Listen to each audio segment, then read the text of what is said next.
ત્યારે એની ગતિ કઈ રીતે થાય એ આપણા ભગવદીઓએ વર્ણન કર્યું છે અને કહે છે કે જ્યારે જ્યારે પણ કોઈ પુષ્ટિ જીવ પોતાના દેહનો ત્યાગ કરે ત્યારે કહેવાય વલ્લભના બે સેવક સફેદ ધોતી બંડી ધારણ કરી, મસ્તક પર તિલક, હાથમાં ગૌમુખી ધારણ કરી એ જીવને લેવા માટે આવે છે. અને જ્યારે એ જીવને ભગવત સત્સંગ કરાવતા કરાવતા પ્રભુના ધામ સુધી લઈ જતા હોય ત્યારે શ્રી વલ્લભ કહે છે કે જ્યારે એ જીવને લઈને આવો ત્યારે આસપાસ એટલો બધો વૈભવ હશે, જો વૈભવમાં દૃષ્ટિ પડી તો એમની યાત્રા ત્યાં જ અટકી જશે. માટે એને અખંડ ભગવત સત્સંગ કરાવતા કરાવતા મારા સુધી લાવજો. અને જ્યારે એ બંને વલ્લભના સેવકો ભગવત સત્સંગ કરાવતા કરાવતા એ જીવને જ્યારે વલ્લભની પાસે લઈને આવે છે ત્યારે વલ્લભ કહે છે કે જો આ તારા જીવનની ધન્યતા કે તું અહીં સુધી આવ્યો. અને એના એક હાથમાં વલ્લભ ફૂલની છાબડી આપે છે અને એક હાથમાં ફલની છાબડી આપે છે અને કહે જો અંદર દ્વાર છે નિકુંજનો, જ્યારે અંદર જઈશ તો ત્યાં સ્વર્ણના સિંહાસનમાં યુગલ સ્વરૂપ બિરાજતા હશે, એમના ઉપર આ પુષ્પની વૃષ્ટિ કરજે અને તારી છાબડીમાં જે ફલ છે એ ફલ પ્રભુને આરોગાવજે. અને જ્યારે પ્રભુ આ ફલ આરોગી લેશે માનજે તારો પ્રભુની સેવામાં સદા માટે પ્રવેશ થઈ જશે.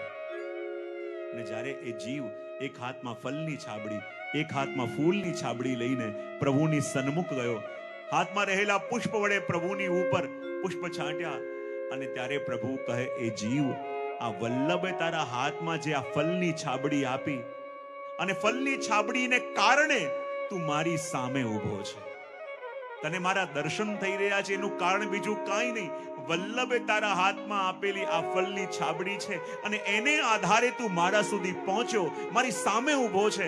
અને કહે જાણે છે આ ફલની છાબડી જે વલ્લભે તારા હાથમાં આપી આ છાબ કઈ છે? બોલે કઈ છે? બોલે આ છાપ બીજી કોઈ નહીં, તે વૈષ્ણવી જીવનમાં કરેલા સેવા અને સત્સંગના ફલની આ છાપ વલ્લભે તને આપી છે. અને જીવનમાં કરેલા સેવા અને સત્સંગની છાપ લઈને તું મારી સામે અહીંયા ઊભો છે. એ વાત અહીંયા કરી અને જોયું કે આ અક્ષર બ્રહ્મનું વર્ણન તો કર્યું, પણ આ અક્ષર બ્રહ્મનું વર્ણન જોઈને એમનું મન ન માન્યું, કારણ કે અહીંયા કોઈ આકાર નથી, અહીંયા તો ખાલી પ્રકાશ પ્રકાશ છે, તો અહીંયા મન સ્થિર થતી નથી.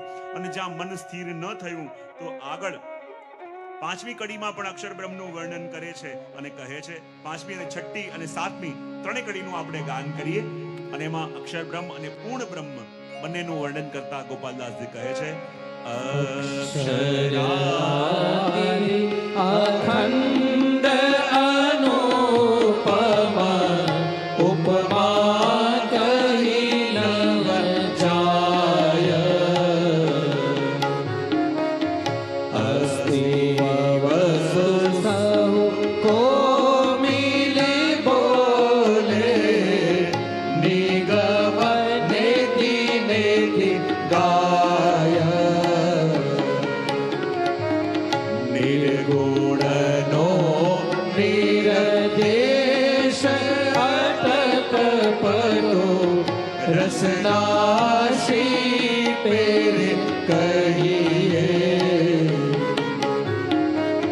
રૂપ વર્ણ વપુ દ્રષ્ટ પદાર્થ ત્યાં એકો નવ નહીં, દેહ થકી પુરુષોત્તમ અળગા લીલા અચળ વિહાર,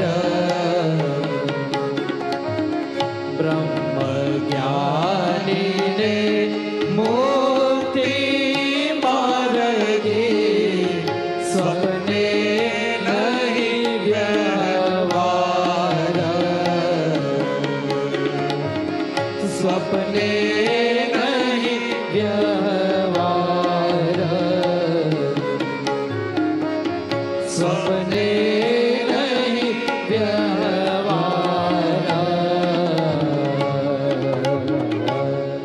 જો આ ગોપાલદાસજી 5, 6 અને 7 અક્ષર બ્રહ્મનું વર્ણન પણ કર્યું અને અક્ષર બ્રહ્મનું વર્ણન કરી એના મધ્યમાં રહેવા વાળા પરબ્રહ્મનું વર્ણન પણ કરે છે. તો જુઓ, જ્યારે આપણે બ્રહ્મ સંબંધ લઈએ છીએ તો આપણો સંબંધ કોની સાથે થાય છે? અક્ષર બ્રહ્મ સાથે કે પરબ્રહ્મ સાથે? હા, બોલો તો ખરા. જરા મોટેથી બોલો તો મને સંભળાય. જ્યારે આપણે બ્રહ્મ સંબંધ લઈએ છીએ તો પછી કૃષ્ણ સંબંધ કેમ ના કહ્યું, બ્રહ્મ સંબંધ કેમ કહ્યું? અને બ્રહ્મ એટલે કોણ? આપણે યમુનાજીના પદમાં ગાઈએ છીએ, કોણ કેટલાને આવડે છે કે બ્રહ્મ સંબંધ જબ હોત યા જીવ કો તબ ही इनकी भुजा वाम फरके दौर कर शोर कर जाए पियसो कहे अति ही आनंद મન મે જો હરકે. હવે જુઓ, આમાં શું કહ્યું છે કે જ્યારે જ્યારે જીવનો બ્રહ્મ સંબંધ થાય તો યમુનાજી ભાગતા ભાગતા કોની પાસે જાય? જવાબ તો આપો. કોની પાસે? ઠાકોરજી પાસે. અને ઠાકોરજીને જઈને શું વધાઈ આપે? શું વધાઈ આપે? કે જરા મોટેથી બોલો. જીવ શરણે આવ્યા છે. હવે જુઓ, યદિ એ જીવ બ્રહ્મ સંબંધ થયો તો ઠાકોરજીથી જોડાયો છે, તો ઠાકોરજીને ખબર ન હોય કે યમુનાજી દોડતા દોડતા જાય અને યમુનાજી દોડતા દોડતા જઈ અને પ્રભુને કહે કે આ જીવ આપને શરણે આવ્યો છે, તો જો પ્રભુની સાથે જ એનો સંબંધ થયો છે તો પછી યમુનાજી વધાઈ આપવા કેમ જાય? શું પ્રભુને ખબર નથી કે ખબર આપવા જવું પડ્યું? હા કે ના? હા, તો પછી સંબંધ થયો કોની સાથે? વાંધો નહીં, આજે ચર્ચા કરજો. આજે હોમવર્ક તમારા માટે ચર્ચા કરજો. કઈ કડીનું ગાન કરીને ચર્ચા કરશો, સ્મરણ કરશો? તે પ્રગટ્યાનું કારણ કહીએ જો સુરતા મન આણો, કરું કૃપા હું કરું વિનંતી પોતાનો કરી જાણો. કે આપણે થયા તો ખરા, પણ કોના થયા? બ્રહ્મ સંબંધ આપણે લીધો તો ખરા, પણ આપણે જોડાયા કોની સાથે? જો કહી દઉં છું તમને, જ્યારે જ્યારે પણ જીવનો સંબંધ થાય તો પુરુષોત્તમજી આજ્ઞા કરે છે કે જ્યારે જ્યારે જીવનો સંબંધ થયો તો કૃષ્ણ સંબંધ ન કહી બ્રહ્મ સંબંધ કહ્યો. અને બ્રહ્મ સંબંધ એટલે અક્ષર બ્રહ્મને બ્રહ્મ માનવામાં આવે છે. અને એ અક્ષર બ્રહ્મના મધ્યમાં પૂર્ણ પુરુષોત્તમનો વાસ. અને કહેવાય પ્રભુના શ્રીઅંગમાં અક્ષર બ્રહ્મનું સ્થાન કયું? બોલે ચરણારવિંદ. એટલે જ્યારે બ્રહ્મ સંબંધ લઈએ તો તુલસીજી ક્યાં સમર્પાય છે? મસ્તકે? બોલે ના, ચરણોમાં. ચરણોમાં સમર્પાય. તો કહેવાય અક્ષર બ્રહ્મથી સંબંધ આપણો થયો. હવે ભગવત સેવા કરતા કરતા આપણે પરબ્રહ્મ સુધી પહોંચવાનું છે. જો ડાયરેક્ટ પરબ્રહ્મથી સંબંધ થઈ ગયો પછી એને કંઈ કરવાની જરૂર જ ન રહે. એ તો ફલ છે. ફલ મળી ગયું તો પછી કોઈ સાધનની જરૂર જ ન રહે. અને એટલા માટે અહીંયા કહ્યું અક્ષર આદિ અખંડ અનુપમ ઉપના ઉપમા શિવ કહી ન જાય. અક્ષર બ્રહ્મનું વર્ણન કરીને, અક્ષર બ્રહ્મ તો કેવું છે? બોલે નિરાકાર છે. અને નિરાકારનું વર્ણન કરવા જાય પણ ગોપાલદાસજી કહે કે નિરાકારના સ્વરૂપનું વર્ણન કરું તો કઈ રીતે વર્ણન કરું? વર્ણન કરવા માટે એના જેવું કોઈક હોય તો મારે કહેવાય આના મુખ આવું લાગે છે, આની આંખ આવું લાગે છે. બોલે એનો તો કોઈ આકાર જ નથી. અને આકાર જ નથી તો વર્ણન કરવા માટે ઉપમા કોની અપાય? જે એના જેવું હોય. અને એના જેવું કોઈ હોય નહીં તો ઉપમા કેવી રીતે આપું? તો કે અક્ષર આદિ અખંડ અનુપમ ઉપમા કહી ન જાય. અસ્તિ વસ્તુ સૌ કો મિલી બોલે નિગમ કેતિ ગાય. જ્યારે કોઈ એનું વર્ણન કરવા જાય તો નેતિ નેતિ, એનો કોઈ અંત છે નહીં, એનો કોઈ અંત છે નહીં એમ કહીને એ અટકી જાય છે. અને કહે છઠ્ઠી કડીમાં નિર્ગુણનો નિર્દેશ અટપટો રસનાશી પેરે કહીએ. કોઈ દેખાતું ન હોય ને તમને કોઈ કહે કે તમે એના ગુણગાન ગાઓ, તો જેને ક્યારે જોયા જ ન હોય, જેનું કોઈ આકાર જ ન હોય, એના ગુણગાન થાય? હા કે ના તો પાડો. કોઈ નથી એ બતાવવા માટે પણ આકાર હોય તો આપણને સમજાય. ટીચરે કહ્યું કે 1 - 1 કેટલા થાય? તો છોકરાએ કહ્યું કે કઈ ન રહે. ટીચરે કહ્યું બરાબર વાંચે તો 1 - 1 કરીને 0 કર્યું. તો છોકરાએ કહ્યું આપને કંઈક ભૂલ થતી લાગે છે. બોલે કેમ? આપણે તો કહ્યું હતું કે 1 - 1 = નથિંગ. પણ આપણે તો 0 લખ્યું છે. અને જો 0 લખ્યું છે તો પછી કઈ નથી એ કેમ કહેવાય? 0 પણ એક આકાર તો છે, 0 પણ એક આઈડેન્ટિટી તો છે. તો એકમાંથી એક જાય તો કઈ ન રહે, પણ આપે તો ઝીરો લખ્યું છે ને ઝીરો લખ્યું છે તો કઈ નથી એમ કેમ કહેવાય? તો ટીચર કે કઈ નથી એ બતાવવા માટે પણ આકારની જરૂર પડે. કઈ નથી એ બતાવવા માટે પણ કોઈ આધાર હોય તો સમજી શકાય. આધાર વિના કેમ કરીને સમજી શકાય? અને એટલે તો અહીંયા ગોપાલદાસજી કહે કે નિર્ગુણનો નિર્દેશ અટપટો રસનાશી પેરે કહીએ. જે પ્રીતમ દેખાતા હોય તો મુક્તિ એનું વર્ણન કરીએ, પણ જેનો કોઈ આકાર ન હોય તો એનું વર્ણન કરવા જઈએ તો વર્ણન કરીએ કેવી રીતે? રૂપ વર્ણ વપુ દ્રષ્ટ પદાર્થ ત્યાં એકો નવ લઈએ. વર્ણન કોઈનું ક્યારે થાય? જ્યારે ત્યાં સ્વરૂપ હોય, વર્ણ હોય, એના અંદર સુંદર દેહ હોય, કઈ દેખાતું હોય તો એનું વર્ણન થાય. ત્યાં એકો નવ લઈએ, પણ ત્યાં તો કાંઈ દેખાતું નથી તો એનું વર્ણન કઈ રીતે કરું? અને હવે ગોપાલદાસજી કહે કે એના કરતા પણ મારા પૂર્ણ પુરુષોત્તમ બિલકુલ અલગ છે. બોલે કેમ? બોલે જે વસ્તુ ત્યાં નથી એ અહીંયા બધું છે. ત્યાં શું નતું? રૂપ વર્ણ વપુ દૃષ્ટ પદાર્થ ત્યાં એકો નવ લઈએ. ત્યાં નથી રૂપ, નથી આકાર, નથી કોઈ દેખાતું, તો વર્ણન કેમ કરીને કરું? પણ મારા પૂર્ણ પુરુષોત્તમમાં તો બધું છે. બોલે કેવા છે? તો વર્ણન કરતા કહે તે થકી પુરુષોત્તમ અળગા લીલા અચળ વિહાર બ્રહ્મ જ્ઞાની મોક્તિ માર્ગે સ્વપ્ને નહીં વ્યવહાર સ્વપ્ને નહીં વ્યવહાર સ્વપ્ને નહીં વ્યવહાર. અને કહ્યું કે જો આ અક્ષર બ્રહ્મ કરતા મારા પૂર્ણ બ્રહ્મ બિલકુલ અલગ છે. બોલે કેમ? તે થકી પુરુષોત્તમ અળગા, કે એના કરતા મારા પ્રભુ બિલકુલ અલગ છે. બોલે કેમ? લીલા અચળ વિહાર, નિત્ય વિહાર, નિત્ય કરે છે. અને એ કેવા છે? તો કહે કે જે વસ્તુ અક્ષર બ્રહ્મમાં નથી બધી આમાં છે. બોલે આમાં તો વપુ પણ છે, રૂપ પણ છે, વર્ણ પણ છે, દ્રષ્ટ પદાર્થ પણ છે. અને મારા પ્રભુનું સ્વરૂપ એવું છે કે આપણી દ્રષ્ટિ જ્યાં જ્યાં પડે ત્યાં દ્રષ્ટિ અટકી જાય એવું સ્વરૂપ છે. વપુ પણ છે. વપુ કેવું સુંદર દેહ! પ્રભુનું મુખારવિંદ જુઓ, ત્યાં પ્રહસિતમ પ્રિય. પ્રભુના હાસ્યને જોઈએ તો ત્યાં મન અટકે. પ્રભુના નેત્રોને જોઈએ તો ત્યાં મન અટકે. પ્રભુના શ્રીઅંગને, પ્રભુના વપુને જોઈએ, નટવર વપુ, ત્યાં મન અટકે. ને આ એક એક વસ્તુ એવું છે એટલે ભક્તો કહે ને પ્રભુએ તો એમના એક એક અંગમાં એક એક ગાડિયા મૂક્યા છે. જ્યાં દ્રષ્ટિ પડે ત્યાં અટકે, જ્યાં દ્રષ્ટિ પડે ત્યાં અટકે. અને એ શોભાનું વર્ણન કોણ કરી શકે? મારા દયારામભાઈ પણ કહે છે ને કે પ્રભુની શોભા કેવી છે, આ પૂર્ણ પુરુષોત્તમનું સ્વરૂપ કેવું છે કે એનું વર્ણન કરવાનો કોઈ વિચાર કરે તો વર્ણન કરી ન શકે. કારણ કે આપની શોભા જ એવી અનુપમ છે. અને એટલા માટે તો અમારા દયારામભાઈ આનો ઉત્તર આપે છે કે અમારા પ્રભુ કેવા છે. અને પ્રભુના સ્વરૂપનું વર્ણન કરતા કહે શુભા સલુણા શ્યામની તુજોને સખી શોભા સલુણા શ્યામની.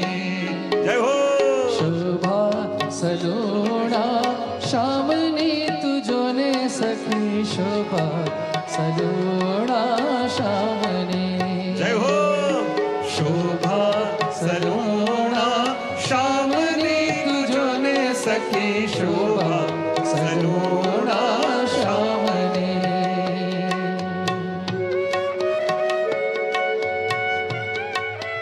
જય હો.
બધાની તાળીઓ એક સાથે.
सद्गुण सागर नटवर नागर, सद्गुण सागर नटवर नागर, बलिहारी हूँ ओ बलिहारी हूँ नाम ने तुझने शोभा सलूणा श्यामनी, शोभा सलूणा श्यामनी तुझने सखी शोभा सलूणा श्यामनी, शोभा सलूणा श्यामनी तुझने सखी शोभा सलूणा श्यामनी।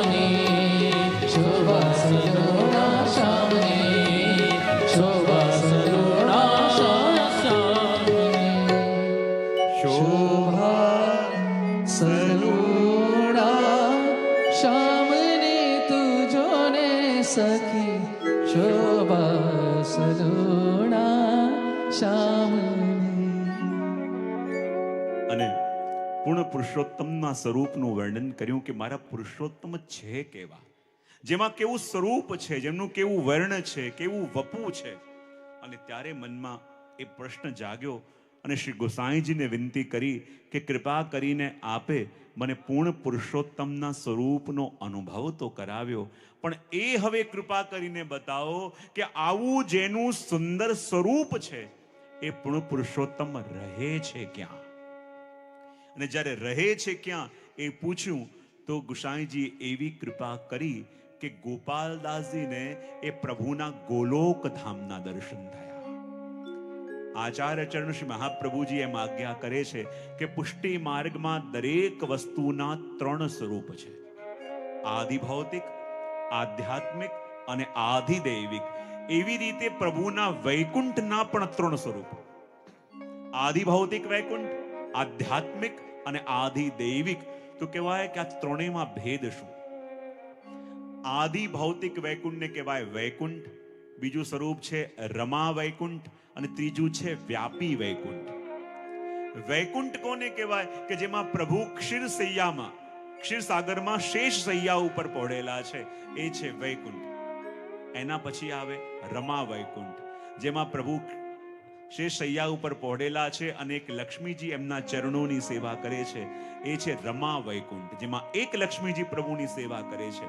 અને ત્રીજું છે વ્યાપી વૈકુંઠ, જેમાં પ્રભુ શેષ સૈયા ઉપર પહોળેલા તો છે પણ હજારો લક્ષ્મીજી પ્રભુની સેવા કરે છે. લક્ષ્મી સહસ્ત્ર લીલાવે, સહસ્ત્ર નહીં, સહસ્ત્ર કો તો 1000, સહસ્ર કો તો હજારો. જ્યાં હજારો લક્ષ્મીજીઓ પ્રભુની સેવા કરે છે એને કહેવાય વ્યાપી વૈકુંઠ. અને એ વ્યાપી વૈકુંઠ એટલે આપણું ગોલોક ધામ. અને અહીંયા ગોપાલદાસજી કહે છે કૃપા કરી પ્રભુના દર્શન તો મને થયા, પણ એ પૂર્ણ પુરુષોત્તમ જે ભૂમિમાં વાસ કરે છે, જ્યાં પોતાની લીલા કરે છે, એ સ્થાનનું પણ મને અનુભવ કરાવો. અને ત્યારે શ્રી ગોસાઈજીએ ફરી એમના ઉપર દ્રષ્ટિ કરી અને જ્યાં દ્રષ્ટિ કરી અને ગોપાલદાસજીને પ્રભુના ગોલોક ધામના દર્શન થયા. અને આગળની જે 5-6 કડીઓ છે એમાં આપે ગોલોક ધામનું વર્ણન કર્યું છે, પણ આપણી પાસે સમય ઓછો એટલે આપણે 3 કડીઓનું ગાન કરીને આપણા સત્સંગને વિરામ આપીશું. અને ગોલોક ધામનું ચિંતન કરો અને તે પ્રગટ્યાનું કારણ એનું સ્મરણ કરો તો કદાચ આપ કૃપા કરીએ ગોલોક ધામની અનુભૂતિ પણ કરાવશે. માટે ગોલોક ધામનું વર્ણન કરતા આગળ ગોપાલદાસજી કહી રહ્યા છે કેવું ગોલોક ધામ? જ્યાં શ્રી વૃંદાવન આચરણ શશી શરદ રેણુ બહુ વેશ વનદેવી પદ કુમ કુમ મુખ સુખ પરસે રંગ વિશેષ સરિતા ચામી કરમણી ગણ ઉભય બદ સોપાન કમલ કુમુદ નાના અલી સુંદર મધુર કરે ત્યાં ગાન કનકલતા માલતી મલ્લિકા વિવિધ કુસુમ મકરંદ શીતલ પવન જકોરે લહેરે પરસે અતિ આનંદ પરસે અતિ આનંદ પરસે અતિ આનંદ. બોલીએ શ્રી સાંઈજી પરમ દયાલ કી જય. આજે આપણા સત્સંગનો પ્રથમ દિવસ પૂજ્ય પિતૃચરણની આજ્ઞાથી આ વલ્ભાખ્યાન ઉપર આપણે ગુણગાન કરવાનું, શ્રવણ કરવાનું પ્રારંભ કર્યો છે. અને આજે પ્રથમ દિવસ છે તો આ કડી સુધી આપણે લઈએ છે. શાના માટે? કે આખી રાત ગોલોકધામનું ચિંતન થતું રહે. ગોલોકધામ કેવું હશે, કેવું હશે, કેવું હશે. અને ચિંતન થાય અને પછી મળે તો ફલ મળે. કોઈ એક આચાર્યશ્રીને પેલા પૂછ્યું હતું કે પહેલાના સમયમાં તો જીવ આવતો અને તરત બ્રહ્મ સંબંધ આપી દેતા, અને આજકાલ ઉપવાસ કેમ કરાવવામાં આવે અને અઘરો ઉપવાસ કેમ કરાવવામાં આવે? ત્યારે આચાર્યશ્રી આજ્ઞા કરી હતી, ઉપવાસ એટલા માટે કરવાનું કહેવામાં આવે કે ભૂખ્યો રે તો એના મનમાં વિચાર આવે, જલ્દી બ્રહ્મ સંબંધ થાય ને હું કંઈક લઉં, જલ્દી બ્રહ્મ સંબંધ થાય ને હું કંઈક લઉં, જલ્દી બ્રહ્મ સંબંધ થાય ને હું કંઈક લઉં. એ બહાને પણ બ્રહ્મ સાથે જોડાવાનો તાપ મનમાં જાગે, અને જ્યારે તાપ જાગે અને થાય ત્યારે ફલિત થાય. આપણે એમને એમ તાપ જગાઈએ એવા છીએ. બહુ સરસ કહ્યું. કોઈ આધાર બતાવવો પડે, કોઈ આધાર મળે તો પછી આપણી ગતિ થાય. અને આપણા આચાર્યો આપણને કડવી દવા પણ આપે ને ઘણીવાર શુગર કોટેડ પણ આપે. તો આ બંને રીતે આપણી ટ્રીટમેન્ટ આ 6 દિવસ ચાલશે. તો વિશેષ કંઈ ના કંઈ આજના સત્રને અહીંયા વિરામ આપીશું. એના પૂર્વ આપણા પુષ્ટિ પરિવારની એક એપ, પહેલા જે પુષ્ટિ પરિવાર નામથી હતી, તમારી પાસે ફોન હશે ને બધાની પાસે? હા કે ના તો પાડો. આમ હાથમાં લો. બહુ સરસ. એમાં પ્લે સ્ટોર કાઢો. પ્લે સ્ટોર જ કહેવાય ને? Play store. એમાં પુષ્ટિ ચિંતન ટાઈપ કરો. PUSHTICHINTAN.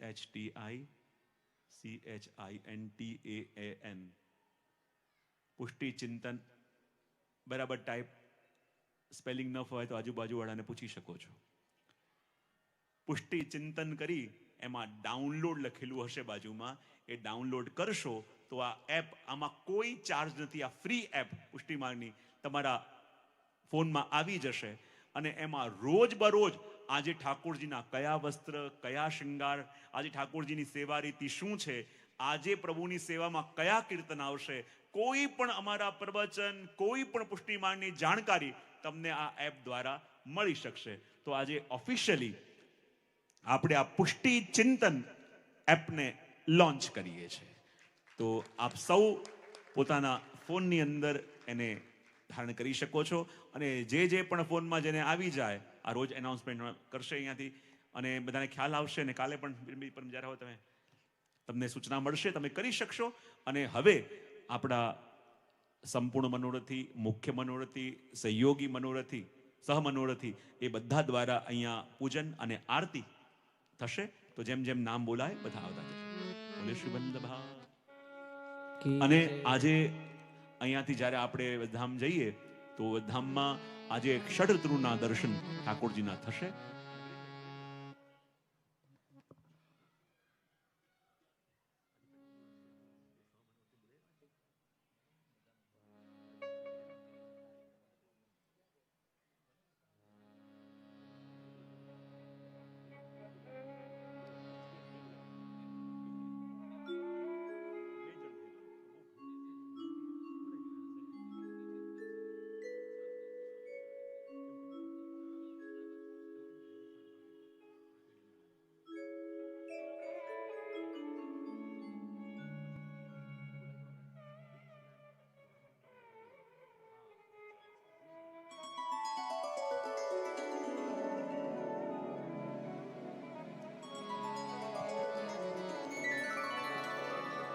વલ્ભાખ્યાનના પ્રથમ દિવસના સત્રનો વિરામ તો થયો, પણ પૂજ્યશ્રીએ કહ્યું તે પ્રમાણે આવતીકાલે ગોલોકધામના વર્ણનની અતિશીઘ્ર આપણને શ્રવણ કરવાની લાલસા પણ હૃદયમાં હશે.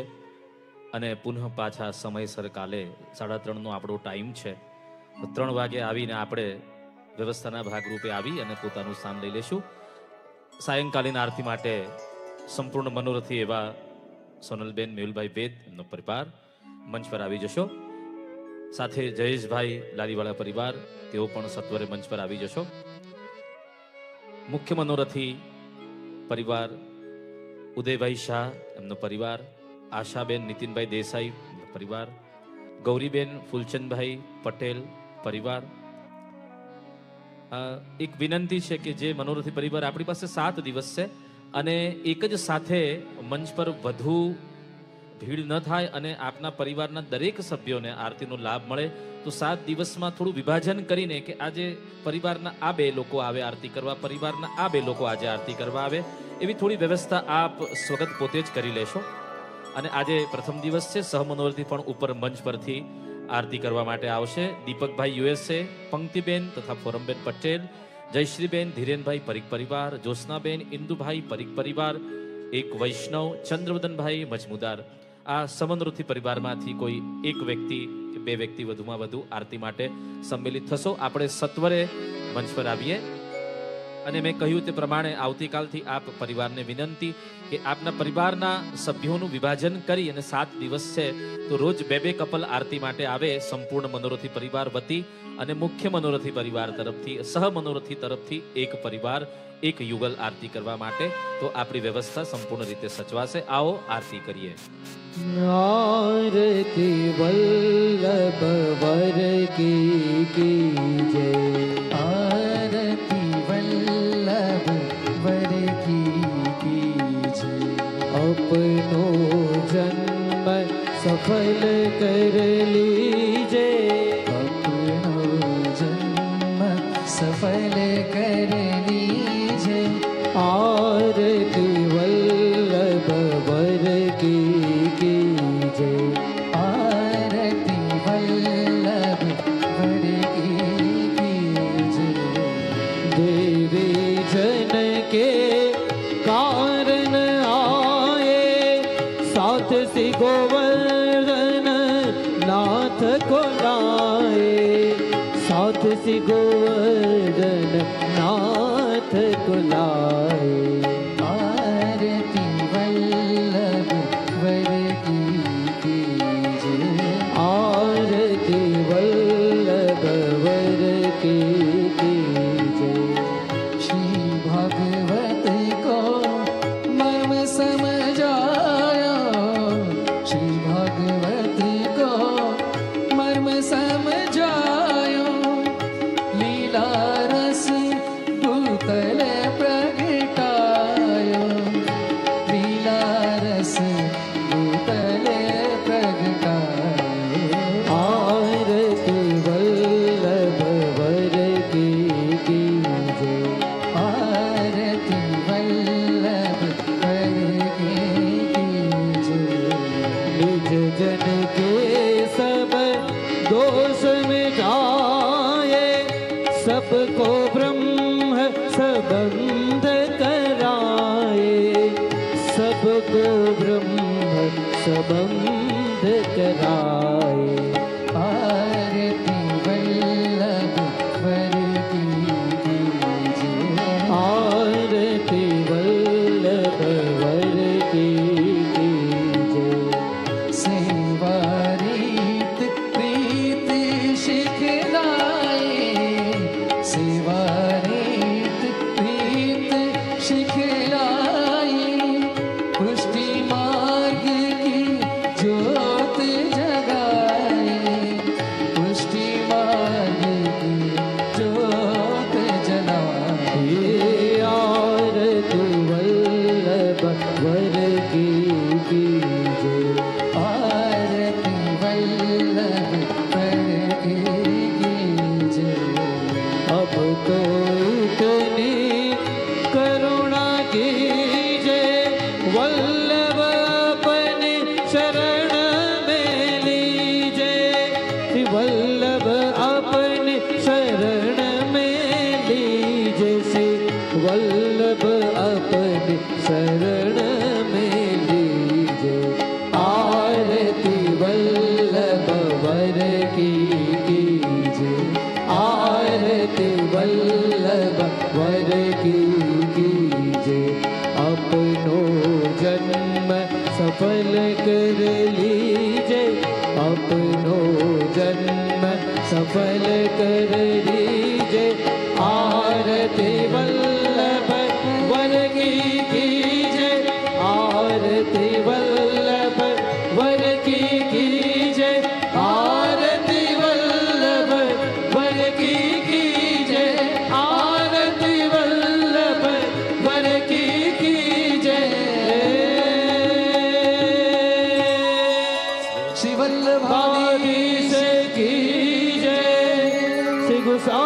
परम दयाल की जय, श्री वल्लभ कुल परिवार की जय।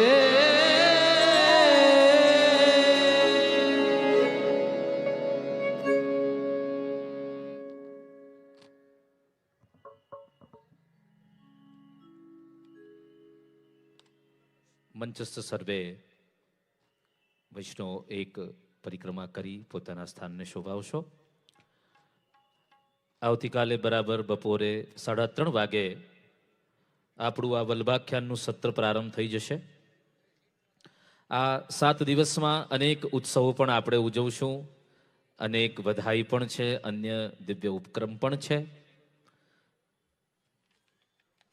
તારીખ 3ના મહાપ્રભુજીનો કનકાભિષેક અત્રે થશે. નિધિ ધોળકિયાનો ભજન સંધ્યાનો કાર્યક્રમ તારીખ 5ના છે. તે દિવસે 56 ભોગનો પણ ના દર્શનનો પણ આપણને લાભ મળશે. આપણે સર્વે આ 7 દિવસીય સત્રના પ્રત્યેક દિવસે ઉપસ્થિત રહી અને આ દિવ્ય વલ્ભાખ્યાન રસામૃતથી લાભાન્વિત થશું. અન્ય વૈષ્ણવને પણ જાણ કરશું. પૂજ્યશ્રીએ હમણાં જ જે સુંદર એપની વાત કરી એ એન્ડ્રોઈડ